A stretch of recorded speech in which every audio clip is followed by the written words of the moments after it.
Ndapota vangatoziva kuti munhu watiri kutaura naye Ndiyani uye dambudziko ravari kusangana naro kana kuti dambudziko ramuri kusangana naro mukati meupenyu rakamira sei baba? Zita rangu ndinoitwa Changaitandi.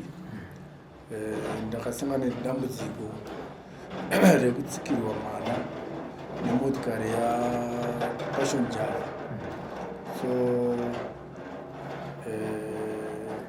mwana uyu aibva kumba achida kuenda kuna amainini wake kuHatfield. Inogara Prospect side rekuKeldon. So aida kucrossa road yekuti aende kuHatfield. Saka naizvozvo akacrossa road inobva kuchitungwiza since iri dual carriageway. Acrossa vaenda paisland from the vamira paisland achicheka motikari and paakangofunga akaita misjudge kuti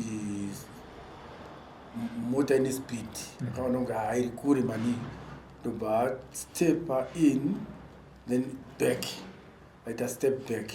Paakaita step back ndobva akabva arowa because akaona kuti ndanda kupinda but motikari iri kuuya kuti achidzokera kuti adzokere kumashure chiti achiavoida kuti asatsikwe abva atorowa nefender, right fender, because of the speed. The car was overspeeding. Ndobva akabva arowa ndobva anowira about 35 meters away and motikari haina kumira because of the overspeeding, high speed yanga inayo yakatadza kumira. So yakanomira andifunga kuti yakatozonotena after some minutes yazonotena ndozodzoka. But vanga varipo mawitness vanoti aida kutotiza driver wacho. So imwe motikari yakatozomboda kutevera ndopaakaona kuti ndikuterwa ndokubva adzoka manje ndokusopaka akatarisa manje kutaona kwaanga achibva chitunha chapaside. So vanotaura vanoti iwo paakaenda kuya kunotena uko kwakaburuka vanhu vamwe vari motikari vamwe ubva vaenda ubva azodzoka nemotikari dza2 neimwe benzi here vakubvisa zvinhu zvavo zviri mota iyi yatsika munhu vachiisa mune benzi yaibva yatoenda. Saka ndo nyaya yakaitika. Mwana akatsikwa musi wa5 and kumaaround 12:30 ndobva aswera pakato almost 3 to 4 hours aripo parodi vachitsvaga vabereki vemwana havana kutowana. Isusu hatina kuziva kuti mwana uyu atsikwa. Inini handisipo, ndiri out of the country and amai vakewo vanga vari kubasa. Saka pavakatozodzoka ndopavakaona kuti vakufonderana kuti kwanga kuchienda Joyi kwamainini wake haana kusvika. Akanzi haana kusvika. Saka vakati mati kana asina kusvika aenda kupi, ngatitange kutsvaga mwana. Ndipo vakatiedza kutsvaga svikira kuHama vachifungidza kuti pamwe aenda kuHama asi kwavaifungidzira kwese zvakaramba ndobva varara.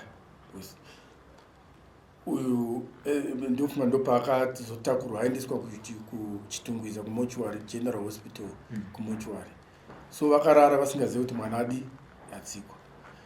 Vafta varara kuseni vobva vatanga kutsvaga missing person. Vakatozoziva kwakuma 1 PM ndipo vakatozoziva kuti endai mumbonocheka kunhingirikini vakasvika kupolice station yekuHatfield. Vakabva vanzi endai munocheka kumochuari but pane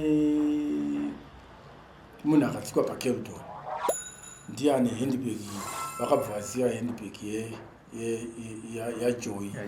Vakati handbag neyaJoyi. Vaziva kuti something wrong. Ndipo vakaenda kumochuari kuya kuchitungwiza. Ndipo vatomuona shuwa ndicho yakakwara kwaika panyika saka ndo pati yakazosiya wangu wa musi wa 6 so ndo pakazondifonera kuti mwana ndozvaitika kunoku mwana akadzikwa asi mwana uyu anga ine 17 years and matauriro akamboitwa pekutanga kuti anga ine pamiri anga asina anga ine 17 years anga asina pamiri saka postmortem zvese zvakaitwa zvangobuda pachena kuti mwana anga asina pamiri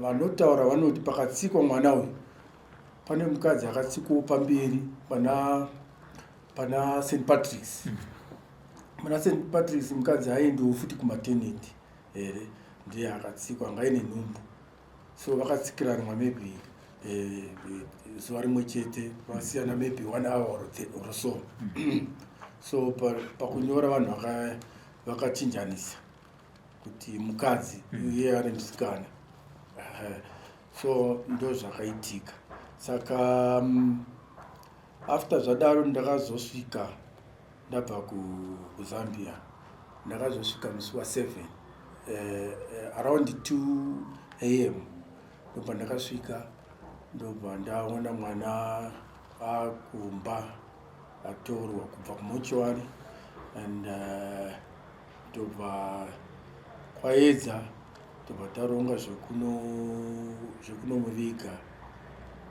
takasenzesa mari dzedu pasina mumwe munhu vacho vakatsika hapana chavakambotibatsira ende parufu rwacho vanga vasipo kusvikira tende tinoviga tipedze basa rese renhamo hatina watakaona after that taviga mwana mangwana acho ndo patakazofonera nemupurisa achiti uyai pane vakatsika mwana vada kukuona vada kutaura nemi tobva tati no problem ikaitendi tinovaona kuHatfield police station tobva taenda tasvika ikoko pafoni takavataura kuti vauye vehukama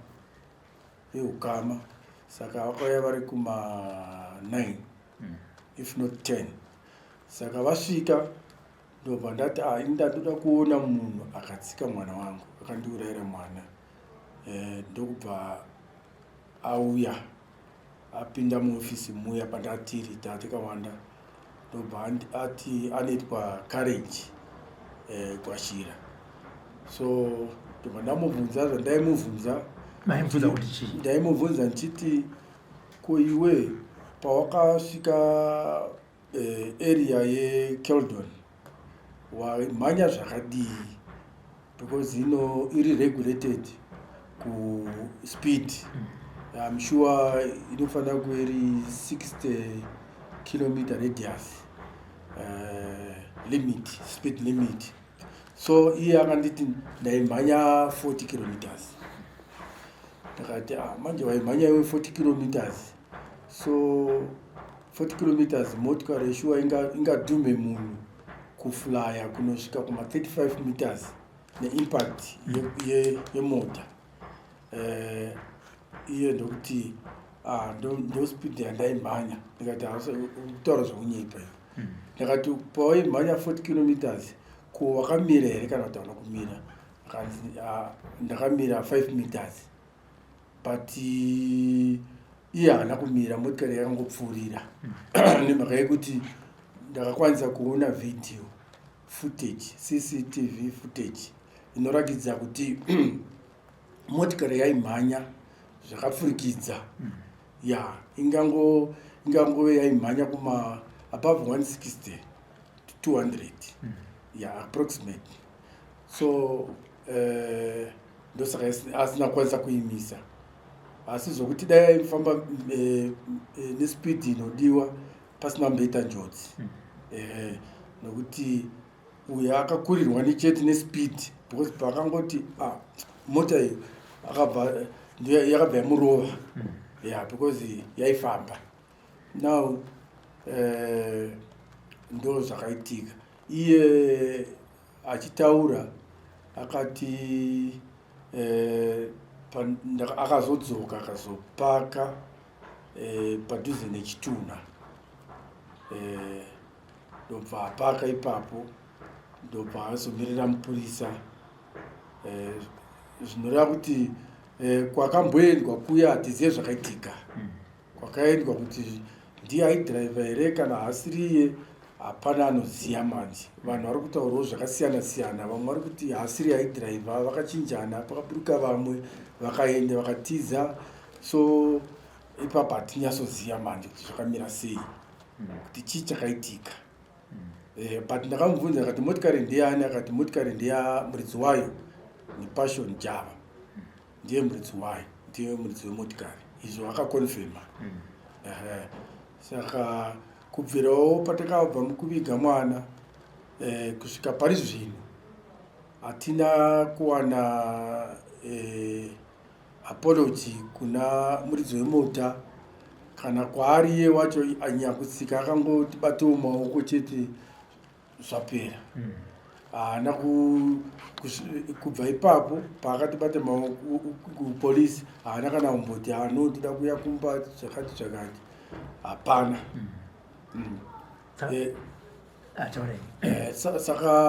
saka ndo zvakaitika takamuudza kuti takaviga mwana takaviga zvese takaita zvese takatenga casket zvese zvinodhura zvokuti zvakaoma nhamo yacho yakaoma kutopindira madzitezvo rakatopindira kuona kuti kwacha haazvikwanisi vakatopindirawo ndokubva tachengeta mwana after tachengeta mwana hapana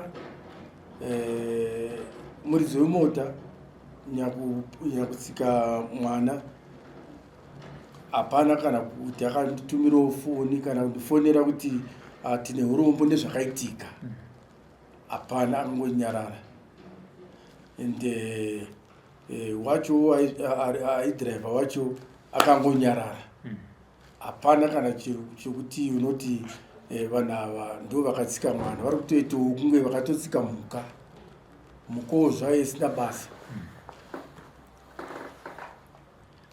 matimi mapurisa akakufonera yakati musanganai nevanhu vakatsika mwana wenyu kuchitungeza police station ndipo makaona mukana wakumubvunza achibva akonfirma kuti motikari ndeya prophet passion java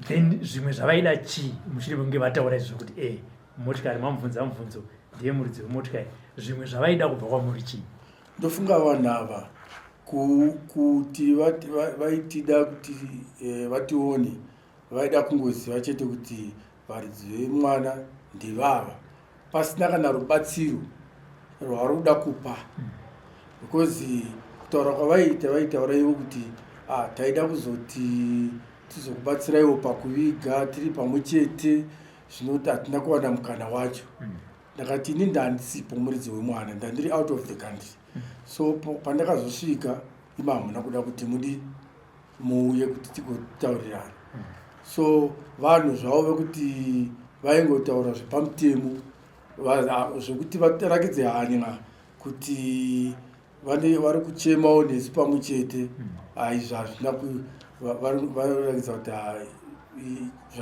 zvakaitika izvi zvinhu zvidiki haasi munhu wakatsika kana tsitsi havanei nazvo saka kutaura kunoku zvinongoitawo kunge pasinawo chavakaitawo paisa havana mhosvo yavakatiparira saka vakangonyararawo kubvira patakangotaudzana ipapo vakangonyararawo ndo dambudziko riripo mapurisa paakakudanayo ivo vari kuti kubva pakatsika mwana was the way forward vachitarisa divi ravo remutemo mapurisa vari kuti ivo kubvira pakatsikwa mwana vakavhura dhoketi vakati pachazoendwa kukoti panoda mawitness panoda no witness yakawanikwa sevanhu kuti hatisipo witness yakawanikwa vazhinji. Mupurisa akaburitsa chokwadi kuti vanhu vanga varipo vacho vazhinji vari kutya, havasi kuda kuti vawitness. Saka pane munhu 1 chete akatongobvuma kuwitness, aikurosa pamwe chete ari side by side about 20 meters away from each other. Ndiye akatongotiwo ndakaona zvakaitika, but the rest havasi kuda kuningirikina, they are reluctant kuita witness. Saka unotozongoona kuti kana even koti yacho inonetsa because vakaona zvinhu havasi kuda kuti vanotya kuti makotsi anotora time, vanozoramba vachingonzi uyai mari dzemabhazi chichi zvinozova disturb mabasa, zvinhu zviri kunetsa. Munhu haazokwanisa kusiya basa rake achiti tiri kuenda kukoti kuno witnessa chete. Saka ndo nyaya iri kunetsa ipapo. So pavakauya veukama mati vanga vari kana kuti 8 kana kuti kusvika pa 9 10 baba. Vamwe veukama vacho vaitiwo chii nekuti vanga vaperekedza courage akatsika zvakawanda. Veukama takataura kunyanya-nyanya nasekuru vacho vechikuru, ndo vaitomboedza kuti vangade kuti varipe mhaka. Asi kutaura kwavaita kuripa mhaka kwacho kwakuri kwekuti ivo ndo vada kuita zvavanoda, vada kuchajira ivo kuti tinokwanisa kuita zvakati zvatisingawirirani nazvo. Saka ndakaona kuti izvi zvinonetsa kuti ungotambira kuti munhu akuudze kuti ndoda kuitira zvakati zvisingawirirani nezvinofanira kuitwa. Saka hatina kutsika. Ndakavaudza kuti dai mamboenda mambonogara pasi paukama hwenyu maona kuti mhosva iyi yemunhu wamakatsika mungakwanise kuiita sei. Asi vakangoenda vati tichauya after 2 days.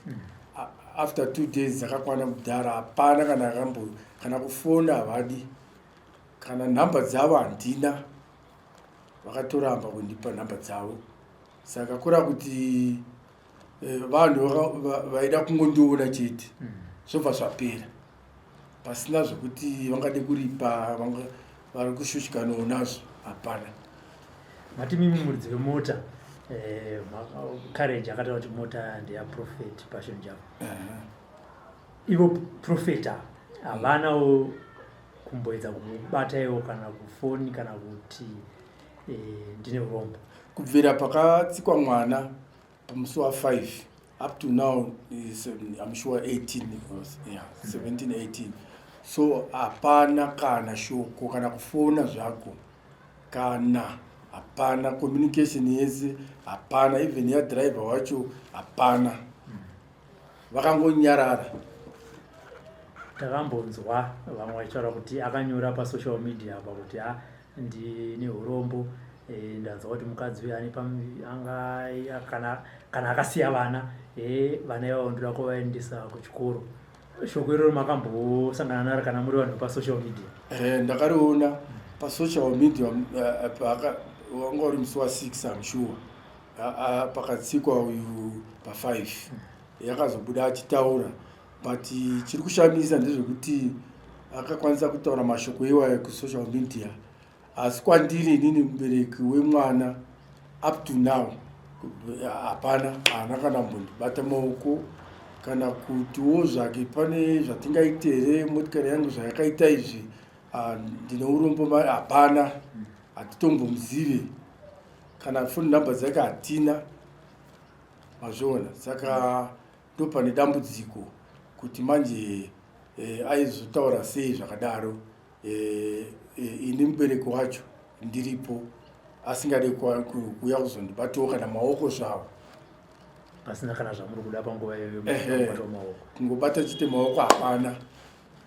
Mamwe zvakare munongoza mashoko epasocial media anoti imimi sevabereki zvichida munonzi makavarambidza kana kuti makataura nemashoko ekuti vanhu vakatsika mwana wedu hatidi kuvaona parufu. ndizvo here zvamakataura baba? Inini semunhu ndandisipo muridzi wemwana hapana shoko randakataura navo because ndine muridzi wemwana wacho. Kana zviri zvokuti vangati takarambidzwa vakazviwana kupi, inini mubereki wacho ndandisipo. Saka izvo ndezvemusoro wavo. Ko izvozvi zvandakauya vakadii kuuya, vakadii kuramba vachiuya vachiziva kuti mhosva takapara mhosva, rega titsvage chete tione kuti tinganyengetedzana sei. Vakaudzwa nemupurisa kuti mubereki wemwana akauya, taurai naye. Asi vari kurakidza kuti havane hanya nazvo zvenhamo yakaitika iyo. Vakangotsikawo mhuka isina basa. Maviga mwana akavigwa kupi? Mwana takamuviga kuzororo. Kuzororo ndekuenda kuseke road. Makazomboenda kunoona here pakavigwa mwana? Takamuviga sanhasi, takamuviga pamusi wa7 kuseni kwemusi wa8 takaendako kuseni. Asi zvatakaona ipapo zvakarakidza kuti pane kufambwa kwakaitika paguva rake. Sevanhu takasiya takatsvairapo takaidira mvura, but takaona pakatsikwa pakarakidza kuti pakaitwa zvisina kunaka. Isu varidzi vemwana tisati tasvika, kana vakaenda nguvai kuti vaite kana chavaida, handizive kuti chavaida vaidei paguva remwana wangu. Inini muridzi wacho ndisina kuvabvumira. Saka ndo zviri kutondinetsawo kuti chii chakaitika, vanombodei, ko akatadzei. Courage uyu anogona kunga akatarisa program ino muchitaura. Mashoko amungade kutaura na courage nehama dzake ndeyekuti chii? Tisati taenda kumashoko amunozotaura kuna Prophet Passion Java. Kuna courage uyu ndine mashoko ekuti izvo kana ari iye akatsika mwana wangu, akauraya mwana wangu, azive kuti iye haasi kurwadziwa, but inini mubereki wake ndakamubereka ndiri kurwadziwa. Asi nyange zvakaita sei, mwana wangu haangoenda ega, haangofira chete mahara semhuka yekuti yakafanana nembwa yekuti wakatsika imbwa unongo zvaitika unorasira uko. Ronda iroro harife rakapera.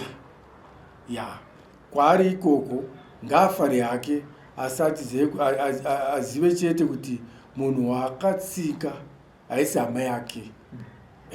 Haisi hama yake, achazvirwira ega.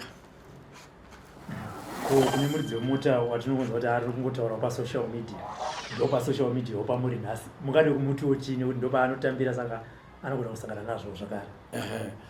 Kune muridzi wemota, kana ari sezvatinomuziva ari as a prophet, kana uchinzi uri prophet, uringe uri munhu waMwari, kana uri aine umwari, ko chii chinonetsa kuti anzwe tsitsi pane chiitiko chakaitika chekuti motikari yake yaakapa dhiraivha wake, kana kuti dhiraivha uyo anomusenzera yaita njodzi yakadai inobvuta upenyu hwevamwe, anofanira kuti anzwe tsitsi. Neiyewo ane vana vari kurarama kumba kwake. Marerero ari kuita vana akangofanana nekurera nyangwe ndisingawani, but ndakakwanisa nekutambudzika kwatinenge tichiita tichisevenza tichidii kuriritira vana kuti vazochengeta. Manje ini ndatorerwa mwana wangu, anga achazondiviga, anga achazondichengeta, handisina, nepamusanga pekuti ndatsikirwa mwana. Saka iye kana ari munhu anonamata muzvokwadi, anofanira kunzwa tsitsi nezvakaitika. Akwanise kuti auya azoti ndine urombo, nechiitiko chakaitika chekutorwa mwana wenyu, nokuti mwana wangu angari munhu, anga asiri mhuka yekuti mombe kana kuti imbudzi munhu. Saka zviri kwaari kuona kana achinamata kuti imhuka here kana kuti angari munhu. Vakawanda vakada kuziva kuti mwana anga akamira sei. Ndazwa kuti anga ane 17 years kureva kuti anga apedza form 4. Yes. Marerero akamakamita imi ndimi baba vemwana, maimuziva sei mwana wenyu kana muchimutsanangura kune vari kuonawo vanga vasingazivi kuti mwana wacho ndopi, zvichita zvogona kudzosa ndangariro kune vamwe vakadzidza naye kuti ndiye danda mukangana. Mwana wangu ini kubvira aine 3 years takatanga kumuendesa crash mutown, ndoma akaitira crash yake aine 3 years 4 years reach 5 tobva tamubvisa mutown, tobva aenda kunodzidza Sunningdale 2. Aibva Prospect kuenda kuSunningdale 2 kutaura distance yakafanana neabout 3 kilometers yaaifamba every day, to and fro. Aifamba ega achienda kuchikora achidzoka svikira grade 7 apedza grade 7 takamubvisa takamutsvagira nzvimbo paGeorge Stark kuMbare. Aenda kubva kuProspect kusvikira apedze form 4. Ndiyo last year paakapedza form 4 ndopaakakwanisa 17 years.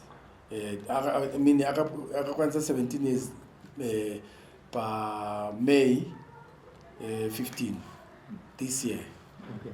And after that apedza mwana wedu aenda kuchechi.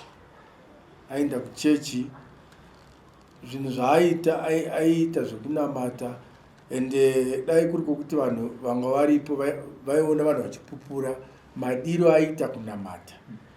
Mwana anga asina musikanzwa, mwana wokuti aiteerera zvakanyanya. Hapana chavaimbokomplaina kuti uyo haana kutiitira zvakati, chaaita zvakati zvemusikanzwa kana kumurova. Inini baba wake svika pa17 years handina kana zuva randakatora bhandi kurova uyu mwana kuti ane musikanzwa svikira afe. Handina kana chitadzo naye, haana chaakambonditadzira kana amai vake, hapana. Munhu wokuti vanhu vese vaitongomuda. Takatotarisira kuti uyu mwana uyu takapiwa chipo chakanaka, takapiwa munhu achatizotichengetawo mangwana nyange tikakura, achatichengeta neunhu hwake hwatikamukudza. Kunyanya nyanya aida zvokunamata. So vanhu vanonamata kazhinji vanotya zvemusikanzwa, kudi kana zvokuita zvevakomana anga asingaite kunyanya, anga asingaite. Kana aine mukomana wake mumwe chete ndo wataingoziva iyeye manje apa apedza chikoro. Anga ine mukomana wake 1 chete aitouya nekumba. Saka taitangomirira chete kuti akakwanisa 18 next year vochizoita zvavo zvekurorana nekuchata nekudii, ndozvaanga akatopromisa. Kana vanhu vekuchechi kwake vainge vachitoziva kuti munhu ari kuchata next year ndeuyu. Okay. Iyo zvake anoti zvii zvaaida kuita muupenyu, vavariro yake. Musati semunhu anenge apedza form 4 aida kuendera mberi nedzidzo here, aida kuita kosi yechi mwana sikana mushakabvu. Chekutanga anga anditaurira kuti ada kuti apedzisa amwe masubject akaita akakundika, vakanyora ozoenderera mberi futi nekuenda college. Ndo chishuwo chake chaanga inacho. Saka ndo paine urongwa hwacho. Saka urongwa hwacho zvinhu zvaida kuita wakazoganuka pakutsikwa kwaakaitwa, ndo pakaganuka zvese kusvika pari zvino. Chikumbiro chenyu kumapurisa ari kuita nyaya iyi ndeyekuti chii, tichitarisana nemunhu akatsika mota, tichitarisana zvakare nemuridzi ari kunzi iye ndiye muridzi wemota iwe?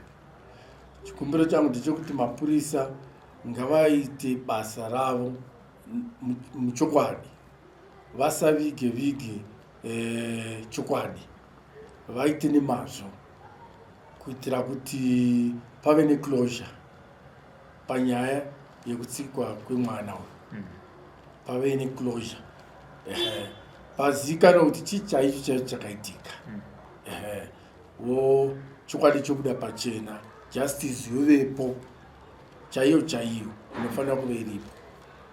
Saka izvi kubva zvavakati takavhura dhoketi, pane here pavazombokushedzai kusara kwomusi wamakashedzwa mukasangana nehama, pane here pavakazombokushedzai vachikuudzai kuti nyaya iyi yaapakati?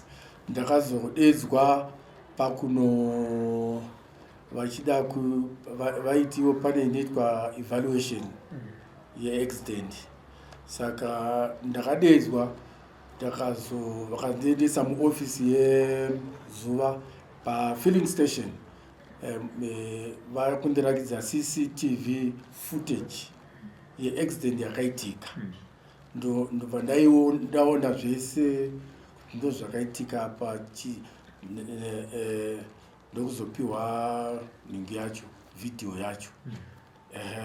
Saka ndo chete kubva ipapa hapana kuzombodedzwa futi kwandakaitwa, zvakabva zvagumira ipapa. Iye Nyakutsika munhu akanga ari pere musi wachiwe? Aitonzi ari kuuya padhuze, ndakati handikwanisi kuti timi panzvimbo pakaitikira nyaya iyi nditarisane naye. Ndobva ndatoti ndakwenda, ndobva ndamusiya achiuya, ndofunga akazouya after that, after 30 minutes or so. Ndobva ndaenda nokuti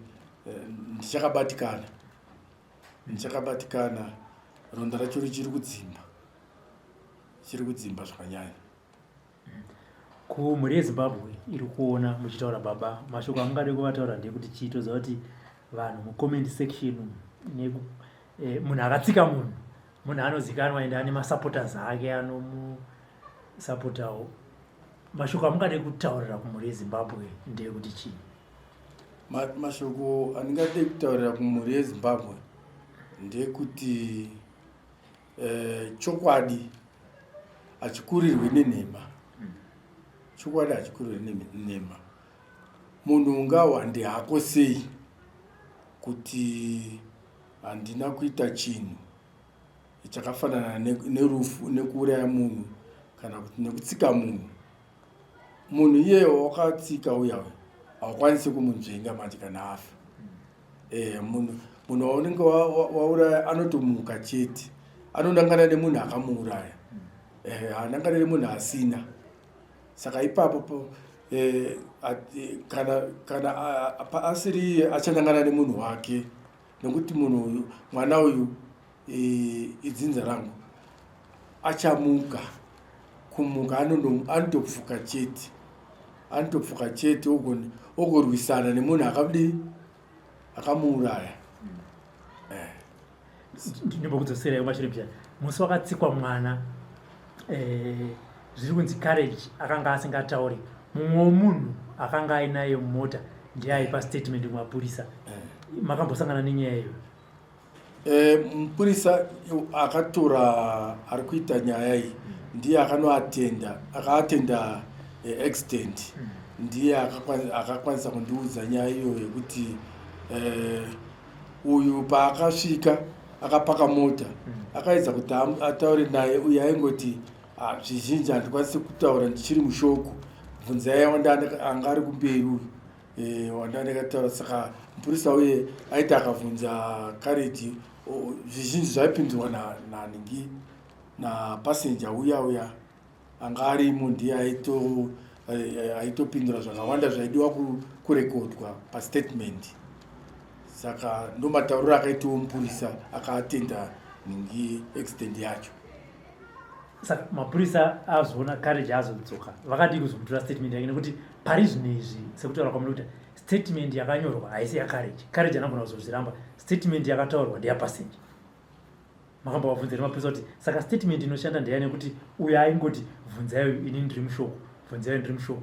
Iye zvinezvi asisiri mushoko, akazopa here statement yake chaiyo?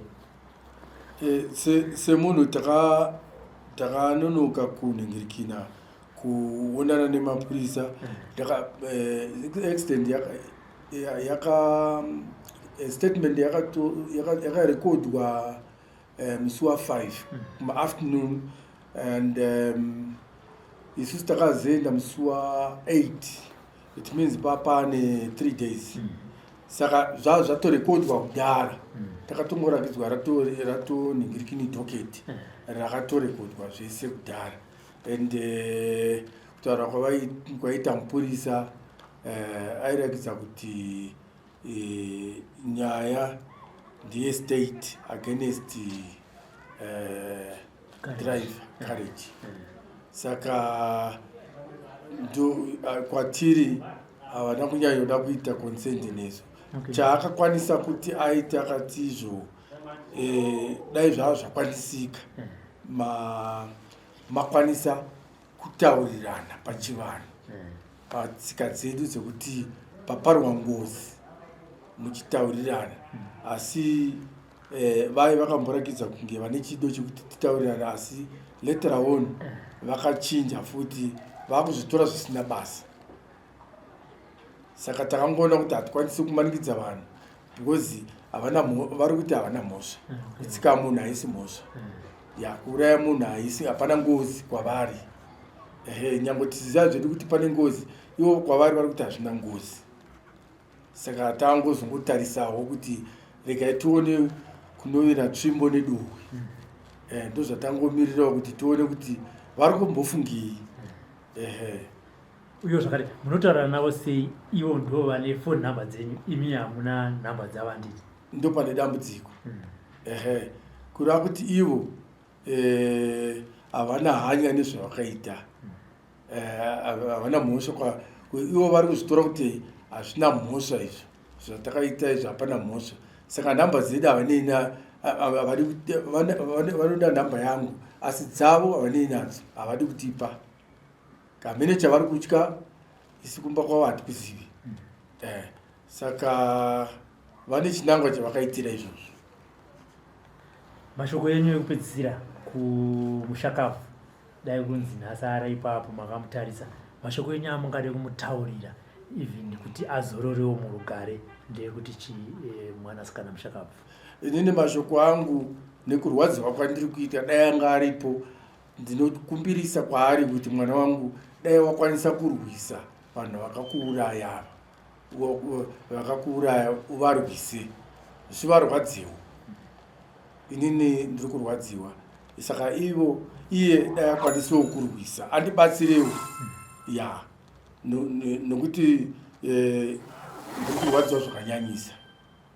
Saka ndo chikumbiro chanenge dai kuri kwokuti ndiri kukwanisa kutaura naye, ndaitomukumbirisa kuti mwana wangu dai wakwanisa kurwisa vanhu ava vakakuuraya vakakupfudza nguva yako isati yambokwana, vanga vachakwanisa kugara, uchakwanisa kundivigawo, asi zvakaramba nekuda kwavo. Ivo vakachenjera havo isi takapusa.